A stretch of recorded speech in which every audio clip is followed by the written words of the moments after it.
Class 5, pneumatic-tired combustion-fueled counterbalanced forklifts. These can be used on unpaved surfaces, but not rough terrain. Class 6, tow vehicles, such as the ones used at airports to tow planes and luggage carts. These do not lift loads. Class 7, counterbalanced rough terrain forklifts. These are commonly used on construction sites. These 7 classes of powered industrial trucks were established based on their different handling and safety characteristics. It is important that you understand the specific type of vehicle you will be operating.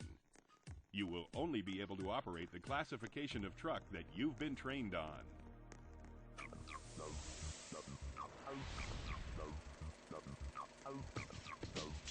All trucks have hazardous location designations. These designations inform operators if the truck may be used in various flammable, combustible, or hazardous areas. These areas should be properly marked, and any vehicle not meeting the proper safety qualifications should not be operated in these areas. Consult the OSHA Standard 1910.178, Table N1 for more information concerning designated areas.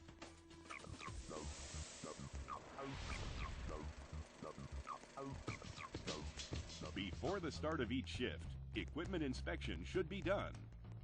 If anything is found to be defective, the vehicle should be taken out of service. You should also notify your supervisor of the problem. To assist with your inspection of the equipment, an inspection checklist form should be used and is usually provided by your employer. These checklists may also be obtained in the operator's manual or by the equipment manufacturer. A sample checklist has also been provided with this training program. The inspections checklist includes all safety items that need to be in working order.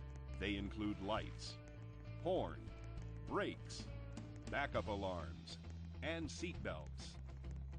Other items to include in your inspection checklist are any moving parts, load supporting parts such as the mast, chains, and carriage, fluid levels, tires, steering, overhead guard, backrest, and any other items recommended by the manufacturer of the equipment. When conducting your equipment inspection, the first items to check are those that can be done without the engine running. If all these items check out properly, then move on to the items to be checked with the engine running. Put the forklift through its normal maneuvers and check all its functions. Be especially cautious not to place your hands in areas of moving parts or between the uprights of the mast. Know that operating a forklift is a specialized job that requires training and authorization by your employer to become a qualified operator? This training video is an introduction to the procedures and safety protocols all employees need to know in the operation of any form of powered industrial truck, or more commonly known as forklifts. This program will cover all required OSHA training material, including the contents of the OSHA standard, types and characteristics of forklifts, pre-operational inspections, basic driving, stability, and load handling, fuels and batteries, and attachments.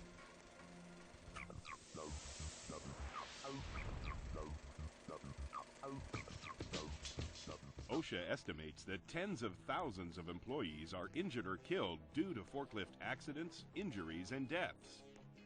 To reduce the number of powered industrial truck accidents, OSHA revised and updated its regulation 29 CFR 1910.178.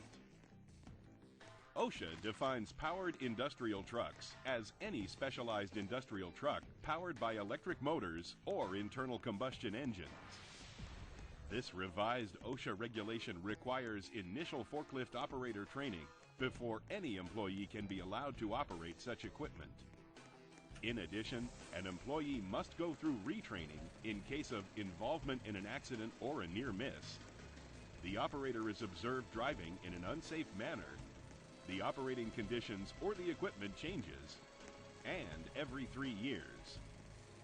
In addition to your classroom training on powered industrial trucks, hands-on driving training and a driving evaluation should follow. The OSHA regulations are to be made available to all employees. Contact your training instructor or your supervisor to review copies of them.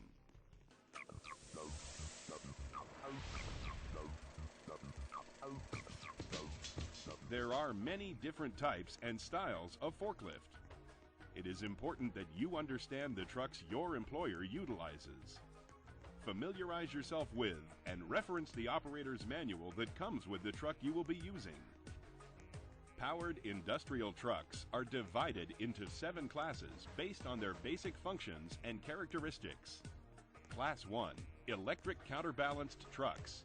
It has no exhaust and is often used indoors. Class 2, narrow aisle lift trucks and order pickers. If the operator is raised, they must use fall protection. Class 3, electric powered hand trucks or pallet jacks. This only includes powered pallet jacks, including both the walked behind jack and the ridden jack. Class 4, solid rubber tired combustion fueled counterbalanced forklifts. These are only to be used on smooth surfaces, usually asphalt or concrete. Class 5, pneumatic tired combustion fueled counterbalanced forklifts. These can be used on unpaved surfaces, but not rough terrain. Class 6, tow vehicles, such as the ones used at airports to tow planes and luggage carts. These do not lift loads.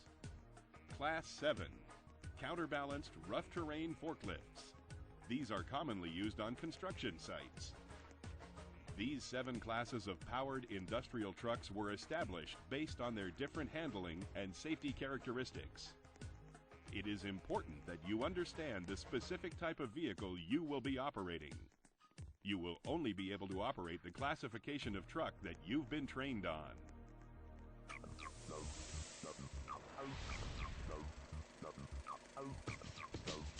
All trucks have hazardous location designations. These designations inform operators if the truck may be used in various flammable, combustible, or hazardous areas.